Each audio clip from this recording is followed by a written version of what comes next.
My previous bike, a 2016 Giant Trance, came with a carbon frame and an aluminum rear triangle. But my new 2021 Giant Rain comes with a carbon frame and a carbon rear triangle. So having a carbon rear triangle is new for me.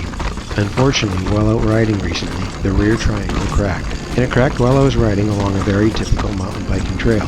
So I wanted to share this experience with you so that you can also take the same precautions that I've discovered. But to make a long story short, the Giant warranty covered this crack and they replaced the rear triangle and also covered the service cost to have it replaced. But back to the crack and how it occurred.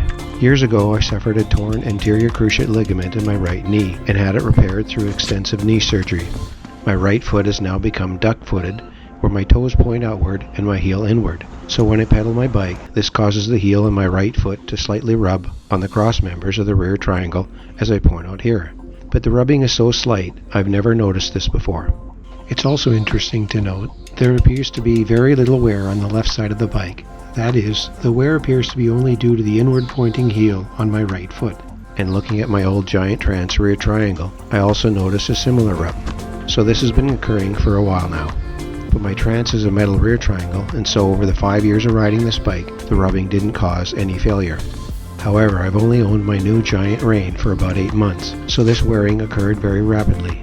I suspect that carbon fiber frames are much more susceptible to friction wear than aluminum frames, and so, while Giant has replaced the triangle, going forward, I need to ensure this continuous rubbing doesn't damage the replaced part. Therefore, I've applied 2 hard plastic strips as shown over the 2 members of the rear triangle that have previously shown wear. And I will periodically inspect these strips and replace them as needed. Finally, the moral of the story here is to inspect your bike for pedal rubs along the frame, and if you notice any, protect your frame before it becomes a structural problem, especially if you have a carbon rear triangle. I was fortunate that my incident occurred within 8 months and was covered by the Giant bicycle warranty. But I might not have been so lucky if it occurred after a few years, so be warned. Well, that's all for now, folks. Thanks for watching, and I'll see you next time.